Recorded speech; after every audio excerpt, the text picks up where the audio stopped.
there you go. So, part 2. Depression. Should do a thumbnail, shouldn't I? Do that or something.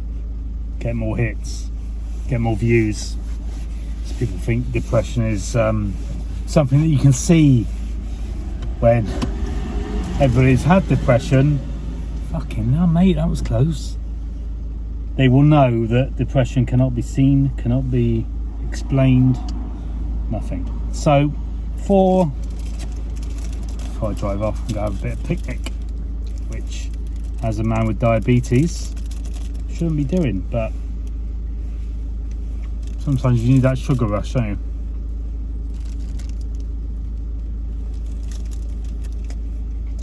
It's nice.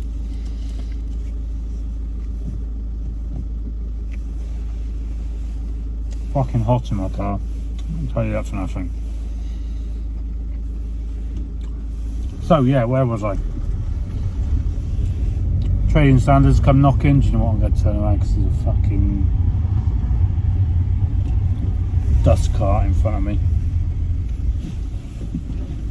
blocking the road, as they always do.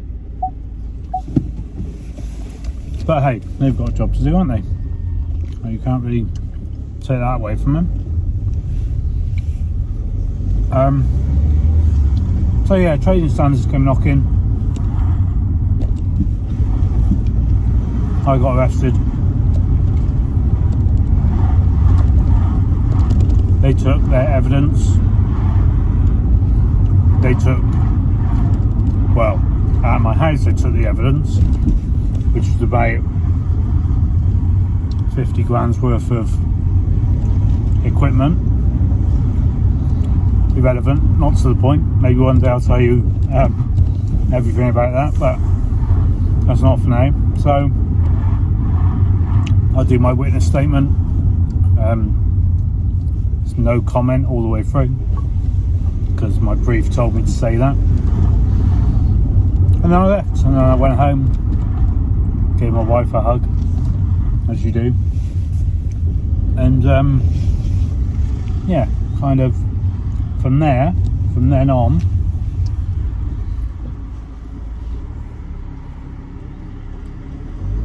depression sat in quite badly because I went to obviously went to court a couple of times. I had a brief who told me that I was over the threshold for prison sentence. So I think my case went on for about 2 years, and right from sort of like month 3 or 4, I knew that I was going to get a prison sentence. Whether that be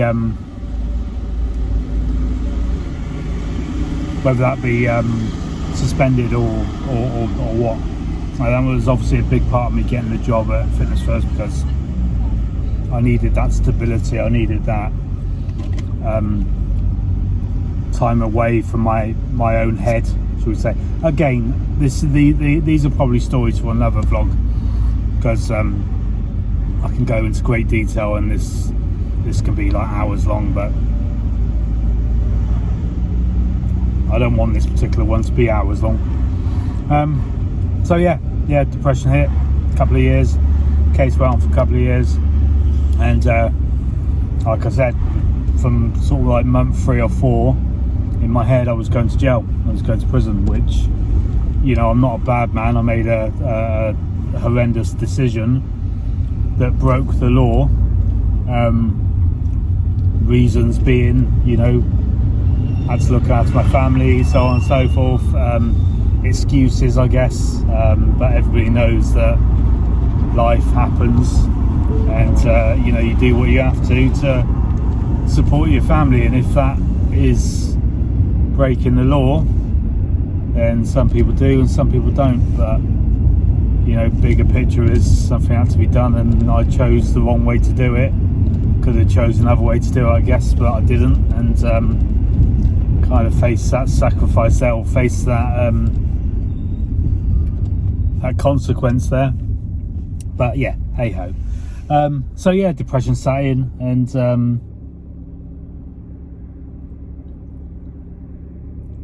fucking can't remember. The point is, depression sat in. I got a suspended sentence. Long story very short, then I got a suspended sentence, got a £5,000 fine, which it wasn't always about the money, because again I was making a lot of money, and I think it was a token fine, if the truth be known, off the back of what I'd actually did. But yeah, so then life went on. You know, it's like you start to rebuild, you start to live within your means again. I've been quite lucky. I've always had jobs that have, you know, through the detriment of working long hours and things in security, working long hours, unsociable hours, so on and so forth.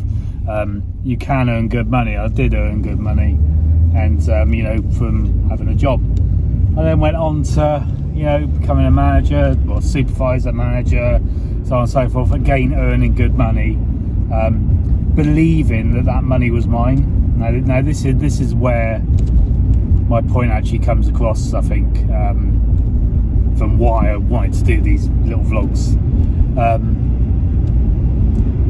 I thought it was my money, you know, so this is relevant to obviously the gaming community and the collection and so on and so forth. I was earning good money, so earning X amount a month, thinking it was mine, and thinking that, you know, hey, look, I got an extra grand to spend, I might, you know, get a fucking Star Wars helmet, or, you know, start a new collection, buy Mega Drive games, or whatever you choose to do, because it's your money, right? It's your money. Well, wrong, because when you owe money, at whatever stage, it always comes back and bites you on the ass. And bearing in mind, I've still got this 89 grand in pay plan. I'm now paying £64 a month for it, because that's all the available income that has been dealt with all the outgoings and so on and so forth, child benefit and what have you. So yeah, I'm paying £64 for an 80 grand debt. So it's, you know, minimal and everything, but I still owe £89,000. Right. So a couple of years ago, me and my wife go to Isle of Wight and have a big conversation, sort of decide that is where our future lies, to move to the Isle of Wight. Cheaper houses, beautiful areas, and kind of like in a semi-retirement type mode. We've both had shitty lives, so, you know, it'd be nice to sort of get away and chill and relax. Contact my mortgage advisor, who set up my last mortgage for a silly amount. He rightly, I mean, like, obviously, like, I don't know why I wasn't even thinking about that. He tells me that, you know, with that 80 grand, 89 grand looming over my head, there's no way you can get a mortgage. And you know, this mortgage would be a damn sight smaller than our now mortgage, but it's a case of no mortgage company will touch you unless that 89 grand's gone in the bank. And go have a picnic.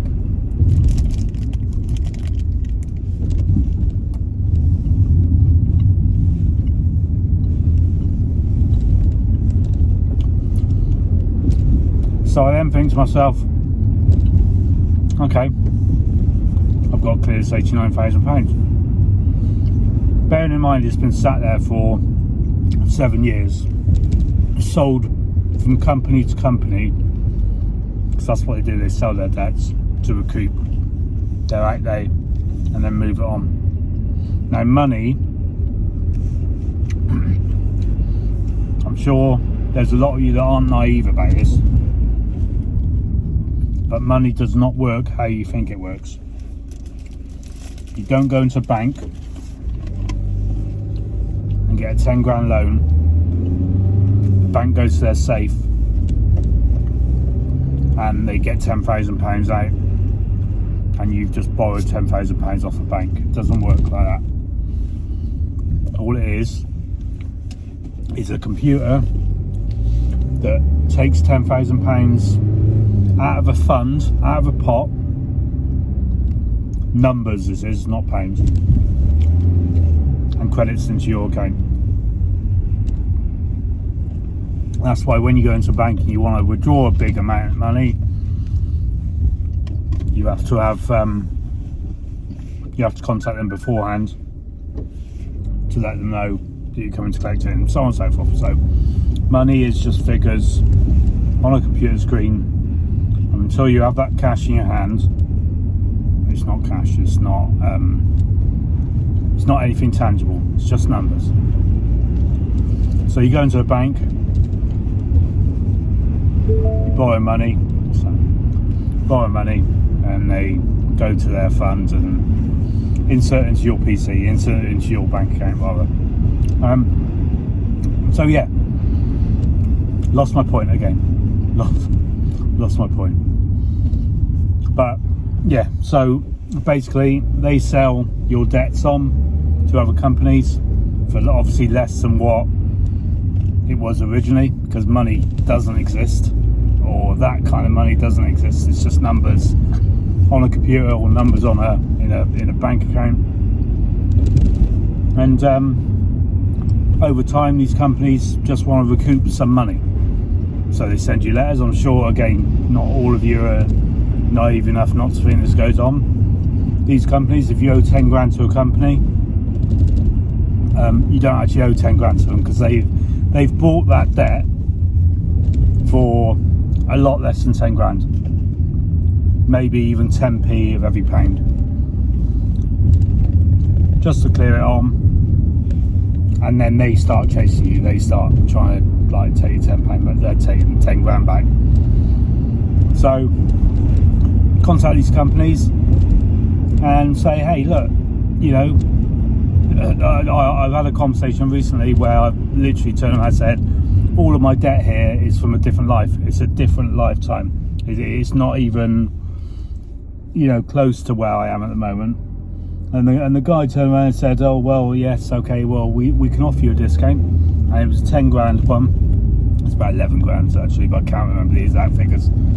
About 11 grand, and we can offer, you know, if you pay back 6.5 grand, we can clear the rest. We can just write it off. Bit of negotiation. I got about 4 grand. I paid about 4 grand to wipe off the 11 grand, and everybody's happy. So that's what I started doing. I started contacting the companies and asking them if they would accept a lower amount to just clear the debt off. A few companies came back, and I ended up clearing about, well, I'm now on 33 grand, and that was September last year. So in the space of, in theory, in the space of almost a year, I've paid off almost 50 grand of my debt, of my kind of existing debt.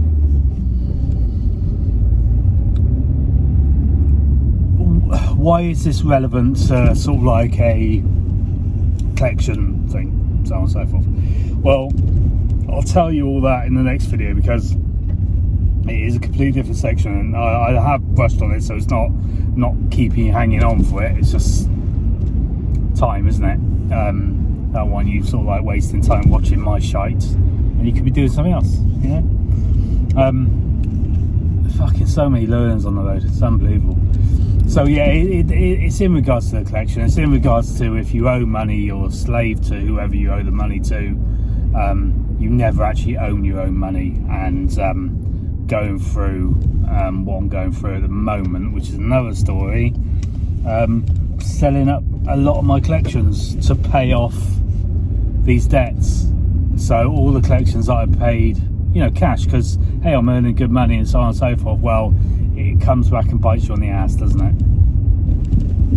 Because it's not actually your money when you start having to pay it back. But that's a story for another video, and I'm glad I've got a couple of videos out, because my content is completely dried up at the moment. So yeah, all good. Home now. I'll speak to you soon. Thanks a lot for watching.